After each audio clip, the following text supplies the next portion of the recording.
Hello Minecraft, this is AussieBogas here, and this is our Feed the Beast Exit Mode base tour. Hope you enjoy the tour. It's going to run through our main bases and our monuments for the great man himself, Tubestastic and Odd User. So we'll turn around and show you our first monument.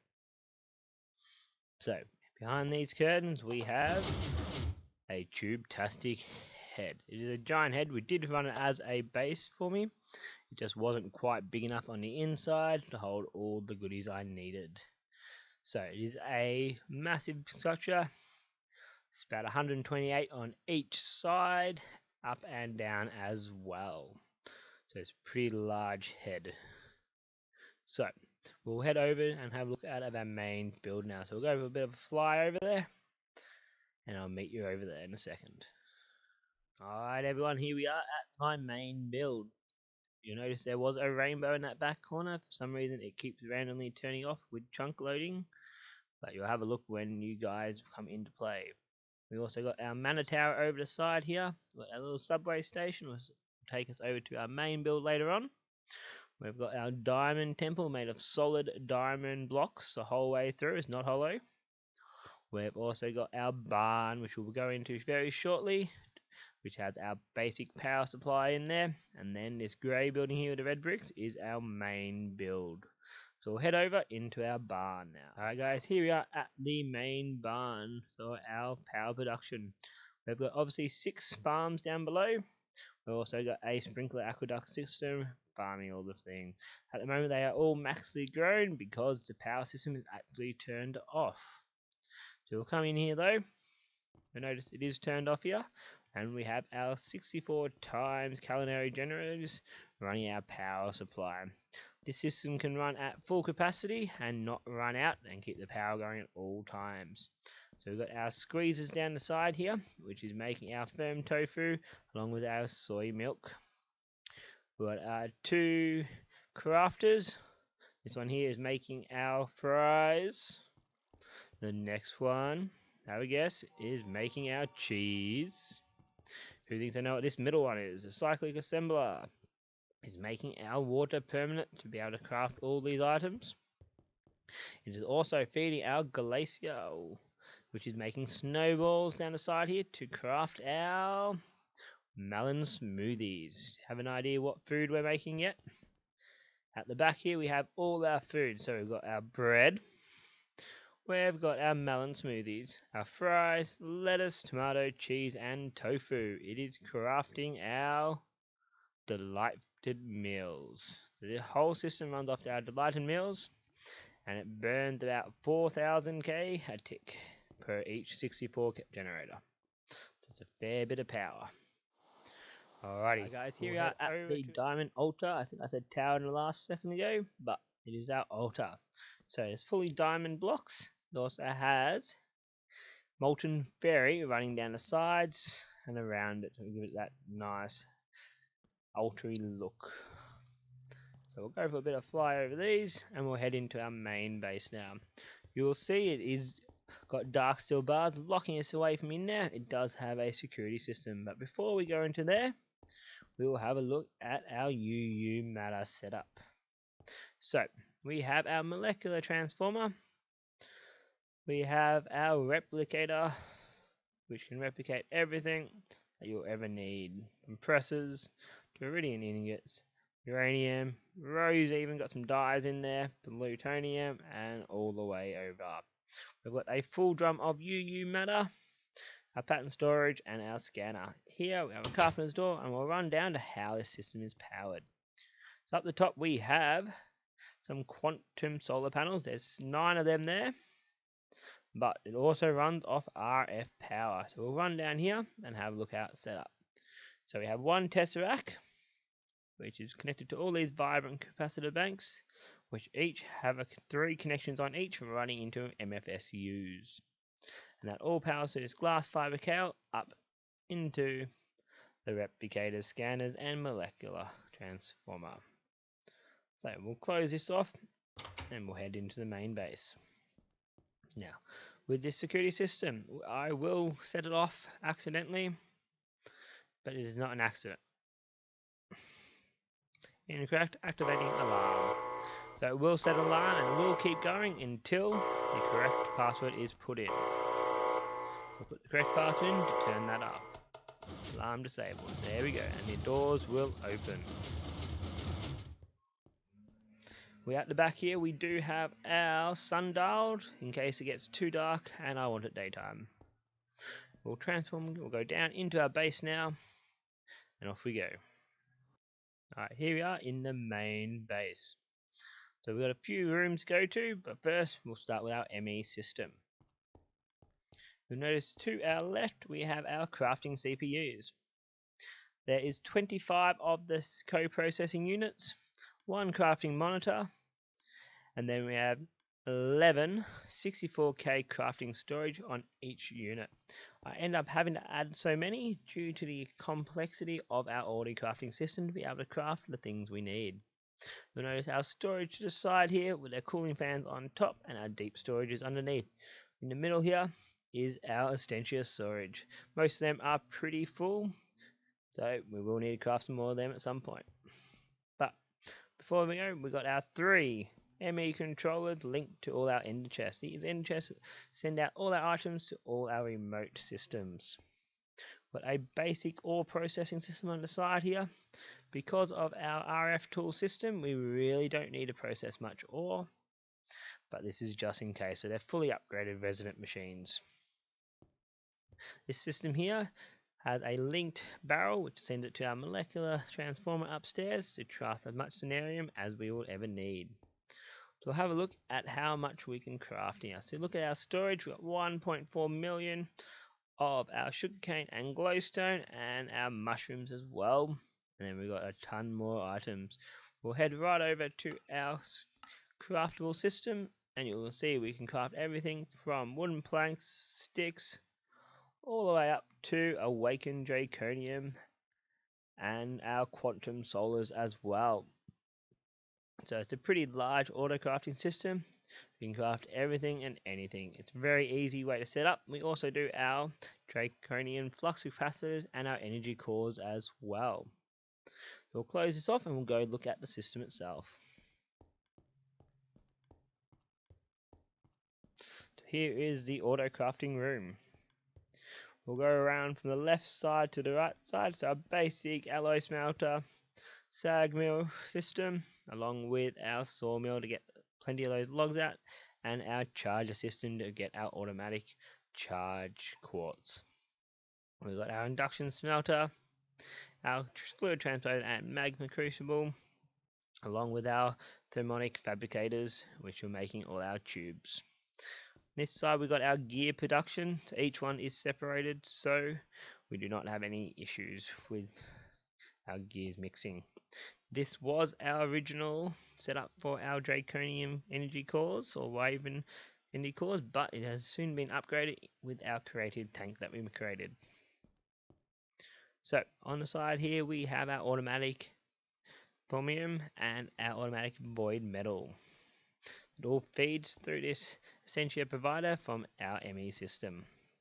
We've also got our metal formers, our thermal centrifuge, macerator, and our compressor, which is all auto crafting our IC2 item. We've got our rush crusher for our crushed obsidian to make our item frames, along with our 2 carpenters to create our circuits. We've got our laser room here. This laser room can produce a resident machine frame from basically nothing from all out here into a full created frame within 5 minutes. Alongside this is our automatic draconium system. I'll show you very shortly how it works, but we've got the formation plane and our annihilation frame. The formation planes will drop our charge blocks. The annihilation frames will not pick anything up unless it is our awakened draconium.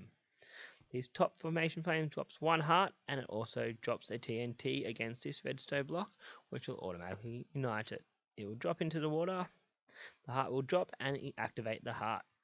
Around the side here we have another formation plane which will drop the cores.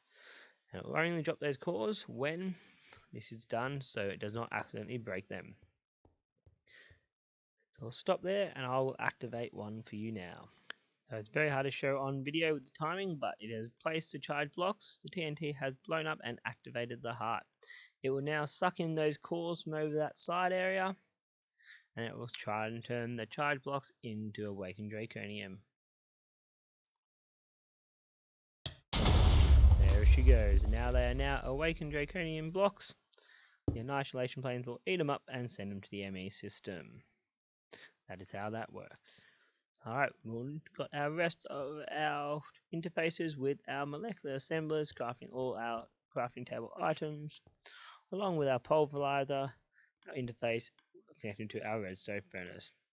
We have our automatic crystal components in here, creating all our crystal needs, along with our automatic inscribers over here, which sends them into our chests and back into the system. We'll head into our RF tool room now. The RF tool room is pretty straightforward. We've got our systems over here. We've got our transmitters, over to the sides, receiver and sending. We've got all our basic worlds over here, from emerald ore to diamond ore, all the way to our dimensional shards and UU matter. Over the side here, we've got some spare templates. We've got our UU world, our draconian ore world. We also have a gold dragon world. The block world is full of gold blocks on the ground and has dragons spawning everywhere. We'll come into our next room before we go through this main room. So we've got our energy storage. We've got 2 tier 7 draconian energy cells. They're both full. They have 2 trillion power in each, and they are chock-a-blocks. We also have our vibrant capacitor, which holds a fair bit of power itself, and this is used to charge all our charged draconian blocks. Behind us we have our spawner. In this spawner we have switches to be able to turn whatever on we want at a time. You can spawn them all on if you like. We also have our nether spawner onto the side there. You'll notice everything spawning, teleporting through our portal into our mob grinder room over to the side here, which in turn gets sucked up with this vacuum chest and sends it into our ME system. We'll turn this bad boy off, but that can produce a ton of items pretty quickly. Down to the side here we've got our mushroom farm and our sugarcane farm to allow us to make those enhanced Galgadorian in the system. And down the back here we have our extra mana production. This is also linked to those chests up top. What will happen is the system will drop the same circuitry, will drop our one of each item down this item hopper onto our terrasteel plate to create our terrasteel and shoot them into this barrel down here. It will automatically turn on and turn off based on this mana pool here through our Steve's factory manager again. So it's a pretty basic setup, along with a trigger and emitter system. So we'll head back and show you the main room now.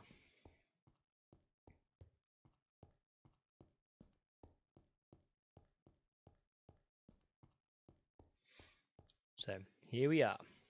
We have our creative energy cell. It has 5 tesseracts around it. It could have 6 to produce 600k a tick, but I put 5 in there to show you how it works, along with it producing 500k now, not 600k. We also have some gelid cryothium around the outsides just for looks. Behind us we have our portal to take us back up to the top, and this is just a basic input-output system to be able to tell what we are inputting and output at a time. Obviously you can see it is balanced out at the moment because our system and our storage is full.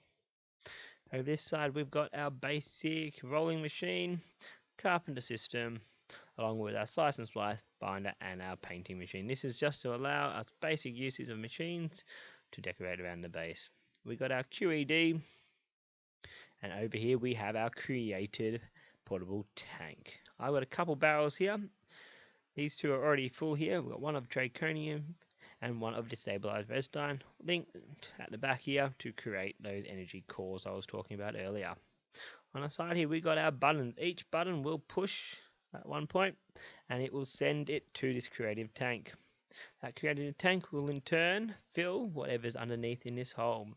So in this case we have our primal matter. We'll put 1 bedrock drum underneath and you'll see it is starting to fill up pretty quickly. Then what we will do, we can turn it off with a simple switch. That will no longer start to fill up, but you can see the piping in there now. We'll take away that drum. Let's say we want something different. We'll put another drum down there. We'll come over here. Oh look, there's UU matter. Let's hit our UU matter button.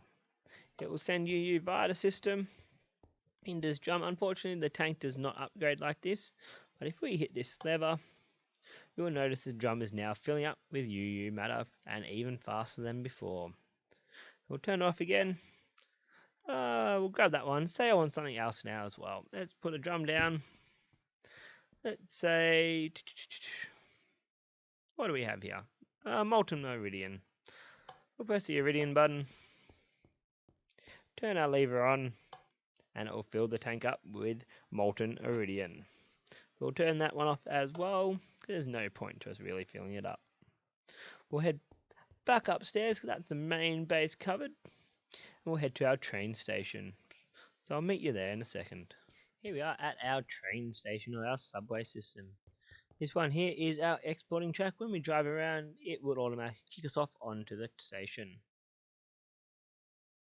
Then we'll turn around. This is our going into it. So our entry.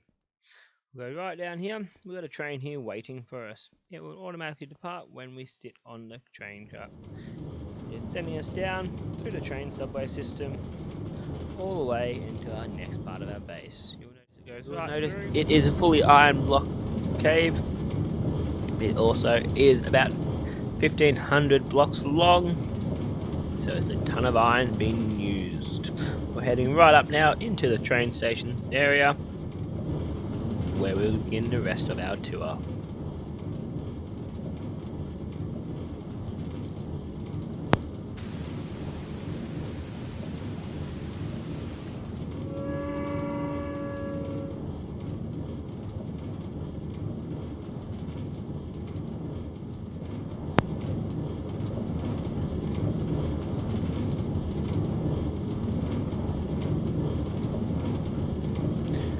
Coming up into the system now, where it will put us into the departures lounge. And here we are, it automatically kicks us off and it goes into the refueling station. So this is our departures area. It's got a few benches and nice decoration with our wooden beams, along with a few of our storage items that have been dropped off. This is the main entryway to the train station. Got a couple tables, we're leaving a little TARDIS in the corner, along with our basic storage and our basic clocks, which every train station must have. Head into the departures area. In our departures area, we have our ticket machine. You click on the station, it is ready for more stations to be added, and the ticket will automatically print into the chest down below. Then you grab the chest, coming over to our train, which is now up here after it has been refueled, ready to go for me. We'll put our ticket in, and it will automatically send it back to my subway system, waiting for another train to arrive from the storage below. We won't wait for that one though. We'll head out to the outside of the station. You'll see our next monument over there, which we'll very shortly go into. But here is the train station. So it has a marble decor on the outside, massive tower with our blue lights on the inside that shines out at night time, along with our large glass windows. And our last room for the day to visit is our monument to Odd User. It is designed like a TNT. It is called the Odd User Disco. Are you ready? Here it is. The Odd User Disco has beacons around the outside. We've got our flashy lights on top, flashing lights on the bottom, all running at different patterns. So if you want to have a boogie, this is the place to do it. I'd like to thank everyone for coming in, watching this base tour. Leave any comments in the comments for me, so I know what your views are on the video. Thank you everyone, and have a good night.